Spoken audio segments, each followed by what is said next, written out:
Hi friends, welcome to ಐಜಿಸ್ cooking channel. ಇವತ್ತಿನ ಒಂದು ವಿಡಿಯೋದಲ್ಲಿ ನಾವು ಬೋಂಡದ ಮೆಣಸಿನಕಾಯಿನ ಉಪಯೋಗಿಸ್ಕೊಂಡು ಬೋಂಡದ ಮೆಣಸಿನಕಾಯಿ ಬಜ್ಜಿಯನ್ನು ಯಾವ ರೀತಿ ಮಾಡ್ಕೊಳ್ಳೋದು ಅಂತ ನೋಡೋಣ. ತುಂಬ ಈಸಿಯಾಗಿ ಮಾಡ್ಕೊಳ್ಬೋದು ನೋಡಿ, ತುಂಬ ಟೇಸ್ಟಿಯಾಗಿ ಚೆನ್ನಾಗಿರುತ್ತೆ. ಇದಕ್ಕೆ ಮಧ್ಯದಲ್ಲಿ ಈರುಳ್ಳಿ ಮತ್ತು ಕ್ಯಾರೆಟ್ ತುರಿಯನ್ನು ಈ ರೀತಿ ಸೇರಿಸಿ ತಿನ್ನೋದ್ರಿಂದ ನಾವು ಹೊರಗಡೆ ಯಾವ ರೀತಿಯಲ್ಲಿ ತಿಂತೀವಿ ಅದೇ ರೀತಿಯಲ್ಲಿ ಮನೆಯಲ್ಲೇ ಮಾಡಿ ತಿನ್ನಬಹುದು. ತುಂಬಾ ಟೇಸ್ಟಿಯಾಗಿರುತ್ತೆ. ವಿಡಿಯೋವನ್ನು ಸ್ಟಾರ್ಟ್ ಮಾಡೋಣ. ಅದಕ್ಕಿಂತ ಮುಂಚೆ ಇನ್ನು ಯಾರೆಲ್ಲ ಚಾನಲನ್ನು ಸಬ್ಸ್ಕ್ರೈಬ್ ಮಾಡ್ಕೊಂಡಿಲ್ಲ ದಯವಿಟ್ಟು ಚಾನಲನ್ನು ಸಬ್ಸ್ಕ್ರೈಬ್ ಮಾಡ್ಕೊಳ್ಳಿ. ಬನ್ನಿ ಸ್ಟಾರ್ಟ್ ಮಾಡೋಣ. ಫ್ರೆಂಡ್ಸ್ ನೋಡಿ, ಕಡಲೆ ಹಿಟ್ಟನ್ನು ಉಪಯೋಗಿಸ್ತಾ ಇದ್ದೀನಿ. 2/3 ಕಪ್ಪಲ್ಲಿ ನಾನಿಲ್ಲಿ 2 ಬೌಲಷ್ಟು ಕಡಲೆ ಹಿಟ್ಟನ್ನು ತೊಗೊಂಡಿದ್ದೀನಿ. ಹಾಗೆ ಅಚ್ಕಾರದ ಪುಡಿ 1 ಸ್ಪೂನಷ್ಟು ಹಾಕ್ಕೊಳ್ತಾ ಇದ್ದೀನಿ. ಮೆಣಸಿನಕಾಯಿ ಬಜ್ಜಿಯಾಗಿರೋದ್ರಿಂದ ನೋಡ್ಕೊಂಡು ಹಾಕ್ಕೊಳ್ಳಿ ಖಾರದ ಪುಡಿಯನ್ನು. ಹಾಗೆ ಅರ್ಧ ಚಮಚದಷ್ಟು ಉಪ್ಪನ್ನು ಹಾಕ್ಕೊಂಡಿದ್ದೀನಿ. ಹಾಗೆಯೇ 2 ಚಿಟಿಕೆ 2ರಿಂದ 3 ಚಿಟಿಕೆಯಷ್ಟು ಇಲ್ಲಿ ಸೋಡಾವನ್ನು ಉಪಯೋಗಿಸ್ಕೊಳ್ತಾ ಇದ್ದೀನಿ. ಹಾಗೆಯೇ 1/4 ಚಮಚದಷ್ಟು ಅರಿಶಿನ ಸಹ ಹಾಕ್ಕೊಂಡಿದ್ದೀನಿ. ಶುಂಠಿ ಬೆಳ್ಳುಳ್ಳಿ ಪೇಸ್ಟು 1 ಸ್ಪೂನಷ್ಟು ತೊಗೊಂಡಿದ್ದೀನಿ. ಹಾಗೆ ಇದ್ರ ಜೊತೆಗೆ ಅಕ್ಕಿ ಹಿಟ್ಟು 1-2 ಸ್ಪೂನಷ್ಟು ಹಾಕ್ಕೊಳ್ತಾ ಇದ್ದೀನಿ. ನೋಡಿ, 1-2 ಟೇಬಲ್ ಚಮಚದಷ್ಟು ಹಾಕ್ಕೊಳ್ತಾ ಇದ್ದೀನಿ. ನೋಡಿಕೊಂಡು ಹಾಕ್ಕೊಳ್ಬೇಕು. ನೀವು ಇಲ್ಲಿ ಅಕ್ಕಿ ಹಿಟ್ಟು ಬೇಕು ಅಂದರೆ ಹಾಕ್ಕೊಳ್ಳಿ, ಬೇಡ ಕ್ರಿಸ್ಪಿನೆಸ್ ಸ್ವಲ್ಪ ಕಡಿಮೆ ಇರಲಿ ಅಂತ ಹೇಳೋ ಅಂಥವ್ರು ಅಕ್ಕಿ ಹಿಟ್ಟನ್ನು ಬೇಕಾದರೆ ಸ್ಕಿಪ್ ಮಾಡ್ಕೊಳ್ಬಹುದು. ನೋಡಿ, ಇದನ್ನು ಚೆನ್ನಾಗಿ ಮಿಕ್ಸ್ ಮಾಡ್ಕೊಳ್ಳೋಣ. ಈಗ ಸ್ವಲ್ಪನೇ ನೀರನ್ನು ಹಾಕ್ಕೊಂಡು ನಮಗೆ ಹಿಟ್ಟು ಯಾವ ಕನ್ಸಿಸ್ಟೆನ್ಸಿಗೆ ಬೇಕು ನೋಡಿಕೊಂಡು ನಾವು ಮಿಕ್ಸ್ ಮಾಡ್ಕೊಳ್ಬೇಕಾಗತ್ತೆ.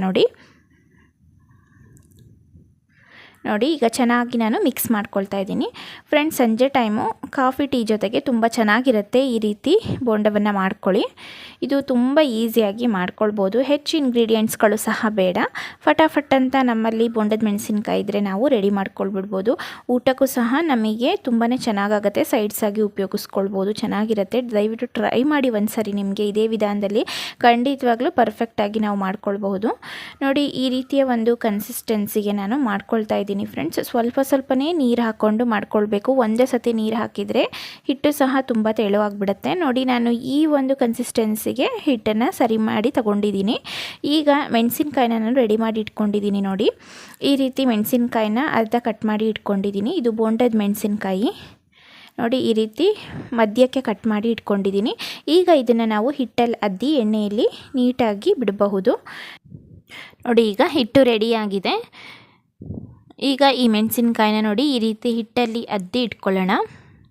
ಈಗ ಕೋಟಿಂಗು 2 ಕಡೆ ಆಗಬೇಕು, ಆ ರೀತಿಯಲ್ಲಿ ನಾವು ಹಿಟ್ಟನ್ನು ಕಲಸಿ ತೊಗೊಂಡಿರಬೇಕು. ನೋಡಿ, ಈಗ ನಾವು ಎಷ್ಟನ್ನು ಫಸ್ಟು ಎಣ್ಣೆಯಲ್ಲಿ ಹಾಕ್ತೀವಿ ಅಷ್ಟು ಮೆಣಸಿನಕಾಯಿಗಳನ್ನ ಫಸ್ಟು ನಾನಿಲ್ಲಿ ಹಿಟ್ಟಲ್ಲಿ ಹಾಕ್ತಾಯಿದ್ದೀನಿ. ಈ ರೀತಿ ನೀಟಾಗಿ ಈಸಿಯಾಗಿ ಮಾಡ್ಕೊಳ್ಬೋದು. ಫ್ರೆಂಡ್ಸ್, ಖಂಡಿತವಾಗ್ಲೂ ಸಹ ಮನೆಯಲ್ಲಿ ಟ್ರೈ ಮಾಡ್ಕೊಳ್ಳಿ. ಸಂಜೆ ಟೈಮು ತುಂಬ ಚೆನ್ನಾಗಿರುತ್ತೆ ಕಾಫಿ ಟೀ ಜೊತೆಗೆ. ಹಾಗೆ ಊಟಕ್ಕೂ ಸಹ ನಮಗೆ ಸೈಡ್ಸಾಗಿ ಇದನ್ನು ಯೂಸ್ ಮಾಡ್ಕೊಳ್ಬಹುದು. ನೋಡಿ, ಈಗ ಎಣ್ಣೆಯನ್ನು ನಾನು ಕಾಯ್ಲಿಕ್ಕೆ ಇಟ್ಕೊಂಡಿದ್ದೆ. ಎಣ್ಣೆ ಕಾಯ್ದಿದೆ. ಚೆನ್ನಾಗಿ ಕಾಯ್ದಿರುವಂತಹ ಎಣ್ಣೆಗೆ ನಾನೀಗ ಮೆಣಸಿನಕಾಯಿನ ಹಿಟ್ಟಲ್ಲಿ ಅದ್ದಿ ಹಾಕ್ತಾಯಿದ್ದೀನಿ. ಈಸಿಯಾಗಿ ಮಾಡ್ಕೊಳ್ಬಹುದು. ನೋಡ್ತಾ ಇದ್ದೀರಲ್ವ, ಈ ರೀತಿಯಾಗಲಿ ಖಂಡಿತವಾಗ್ಲೂ ಸಹ ಮನೆಯಲ್ಲಿ ಟ್ರೈ ಮಾಡ್ಕೊಳ್ಳಿ. ತುಂಬ ಈಸಿ ಮೆಥಡು, ಎಲ್ಲರೂ ಮಾಡಿರ್ತೀರ. ಆದರೂ ಸಹ ಯಾರು ಇನ್ನೂ ಟ್ರೈ ಮಾಡಿಲ್ಲ, ಖಂಡಿತ ಮನೆಯಲ್ಲಿ ಮಾಡ್ಕೊಳ್ಳಿ. ನಾವು ಹೊರಗಡೆ ಈ ರೀತಿ ಬೋಂಡಗಳನ್ನ ಅಥವಾ ಬಜ್ಜಿಗಳನ್ನ ತಿನ್ನೋಕ್ಕಿಂತ ಮನೆಯಲ್ಲಿ ನೋಡಿ ಈಸಿಯಾಗಿ ಮಾಡ್ಕೊಳ್ಬೋದು. ಕಡಿಮೆ ಇಂಗ್ರೀಡಿಯೆಂಟ್ಸ್ಗಳು, ಮನೇಲಿರೋಂಥ ಇಂಗ್ರೀಡಿಯೆಂಟ್ಸ್ಗಳನ್ನೇ ನಾವು ಯೂಸ್ ಮಾಡ್ಕೊಳ್ಬೋದು. ಈ ಒಂದು ಬೋಂಡದ ಮೆಣಸಿನಕಾಯಿನ ನಾವು ಮನೇಲಿ ತಂದರೆ ಈಸಿಯಾಗಿ ಮಾಡ್ಕೊಳ್ಬೋದು. ನೋಡಿ, ಬೋಂಡ ಹಾಕಿದ ನಂತರ ನಾನು ಇದನ್ನು ತಿರುಗಿಸಿ ಹಾಕ್ತಾಯಿದ್ದೀನಿ. ನೋಡಿ, ಕೋಟಿಂಗು ಸಹ 2 ಸೈಡು ಚೆನ್ನಾಗಾಗಿದೆ, ಕ್ರಿಸ್ಪಿಯಾಗಿ ಚೆನ್ನಾಗಿ ಬರುತ್ತೆ. ಫ್ರೆಂಡ್ಸ್, ಇದೇ ವಿಧಾನದಲ್ಲಿ ಖಂಡಿತವಾಗ್ಲೂ ಸಹ ಟ್ರೈ ಮಾಡಿ. ಫ್ಲೇಮ್ನ ಇಟ್ಕೊಳ್ಳುವಾಗ ನೀವು ಹೈ ಫ್ಲೇಮಲ್ಲಿ ಇಟ್ಕೊಂಡು ಕುಕ್ ಮಾಡ್ಕೊಳ್ಬೇಕಾಗತ್ತೆ ಇದನ್ನು. ನೋಡಿ, ಒಳಗಡೆ ಮೆಣಸಿನಕಾಯಿ ಎಲ್ಲ ಚೆನ್ನಾಗಿ ಕುಕ್ ಆಗಬೇಕು ಅಂದರೆ ಈ ರೀತಿ ನಾವು 2 ಸೈಡು ತಿರುಗಿಸಿ ಚೆನ್ನಾಗಿ ಹೈ ಫ್ಲೇಮಲ್ಲಿ ಇಟ್ಕೊಂಡೆ ಕುಕ್ ಮಾಡಿಕೊಂಡ್ರೆ ಒಳ್ಳೆಯದು. ನೋಡ್ತಾ ಇದ್ದೀರಲ್ವ, ಸ್ವಲ್ಪ ಟೈಮ್ ತಗೊಳುತ್ತೆ. ಈ ರೀತಿ ನಾವು ತಿರುಗಿಸಿ ಹಾಕ್ಕೊಂಡು ಕುಕ್ ಮಾಡ್ಕೊಳ್ಬೇಕಾಗತ್ತೆ.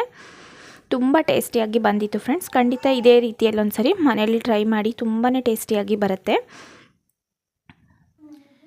ನೋಡಿ, ಈ ರೀತಿ ಚೆನ್ನಾಗಿ ನಾನು ಬೇಯಿಸ್ಕೊಳ್ತಾ ಇದ್ದೀನಿ. 2 ಕಡೆಯೂ ಸಹ ಚೆನ್ನಾಗಿ ಬೆಂದ ಮೇಲೆ ಇದನ್ನು ನಾವು ತೆಗಿಬೇಕಾಗತ್ತೆ. ನೋಡಿ, ಇಷ್ಟು ಈ ಒಂದು ಅದಕ್ಕೆ ಕುಕ್ ಆದರೆ ಸಾಕಾಗುತ್ತೆ. ನಾವು ಇದನ್ನು ತೆಗಿಬೋದು. ನೋಡ್ತಾ ಇದ್ದೀರಲ್ವ, ಇದನ್ನು ನಾವು ಚಿತ್ರಾನ್ನ ಎಲ್ಲ ಮಾಡಿದಾಗಲೂ ಸಹ ಯೂಸ್ ಮಾಡ್ಕೊಳ್ಬೋದು. ತುಂಬಾ ಚೆನ್ನಾಗಿರುತ್ತೆ. ಈ ರೀತಿ ಬಜ್ಜಿನ ಖಂಡಿತವಾಗ್ಲೂ ಸಹ ಮನೆಯಲ್ಲಿ ಟ್ರೈ ಮಾಡ್ಕೊಳ್ಳಿ. ತುಂಬ ಪರ್ಫೆಕ್ಟಾಗಿ ಬಂದಿದೆ. ಕೋಟಿಂಗು ಸಹ ಮೆಣಸಿನಕಾಯಿಗೆ ನೋಡಿ ಎಷ್ಟು ಚೆನ್ನಾಗಿ ಹಿಡ್ಕೊಂಡಿದೆ ಅಂತ. ಇದೇ ರೀತಿಯಲ್ಲಿ ನೋಡಿ, ಇನ್ನು ಉಳಿದಿರೋ ಅಂಥದ್ದು ಏನಿದೆ ಆ ಎಲ್ಲ ಬಜ್ಜಿಗಳನ್ನ ಸಹ ನಾನು ಮಾಡ್ಕೊಳ್ತೀನಿ. ತುಂಬಾ ಪರ್ಫೆಕ್ಟಾಗಿ ಬಂದಿದೆ. ಕೋಟಿಂಗು ಸಹ ಚೆನ್ನಾಗಿ ಹಿಡ್ಕೊಂಡಿದೆ. ಫ್ರೆಂಡ್ಸ್, ಇದನ್ನೀಗ ನಾವು ಸರ್ವ್ ಮಾಡ್ಕೊಳ್ಳೋಣ. ನೋಡಿ, ನಾನು ಎಲ್ಲ ಬಜ್ಜಿನೂ ಮಾಡ್ಕೊಂಡಿದ್ದೀನಿ. ನೋಡಿ, ತುಂಬಾ ಚೆನ್ನಾಗಿ ಬಂದಿದೆ ಫ್ರೆಂಡ್ಸ್. ಎರಡೂ ಸೈಡು ಕೋಟಿಂಗ್ ಸಹ ಚೆನ್ನಾಗಿ ಹಿಡ್ಕೊಂಡಿದೆ. ಹಾಗೆಯೇ ತುಂಬ ಕ್ರಿಸ್ಪಿಯಾಗಿ ಚೆನ್ನಾಗಿ ಬಂದಿತ್ತು. ಇದನ್ನು ಚಟ್ನಿ ಜೊತೆಗಾದರೂ ನಾವು ತಿನ್ಬೋದು.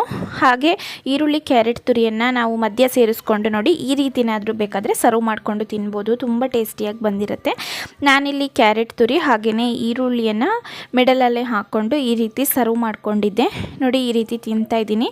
ತುಂಬಾ ಚೆನ್ನಾಗಿ ಕುಕ್ ಆಗಿದೆ. ಟೇಸ್ಟು ಸಹ ತುಂಬ ಚೆನ್ನಾಗಿ ಬಂದಿತ್ತು. ಖಂಡಿತ ಟ್ರೈ ಮಾಡಿ. ಇಷ್ಟ ಆದರೆ ಲೈಕ್ ಮಾಡಿ. ಹಾಗೆ ಇದೇ ರೀತಿಯ ಇನ್ನಷ್ಟು ವಿಡಿಯೋಗಳಿಗಾಗಿ ಚಾನಲನ್ನು ಸಬ್ಸ್ಕ್ರೈಬ್ ಮಾಡಿಕೊಂಡು ಸಪೋರ್ಟ್ ಮಾಡಿ. Thank you.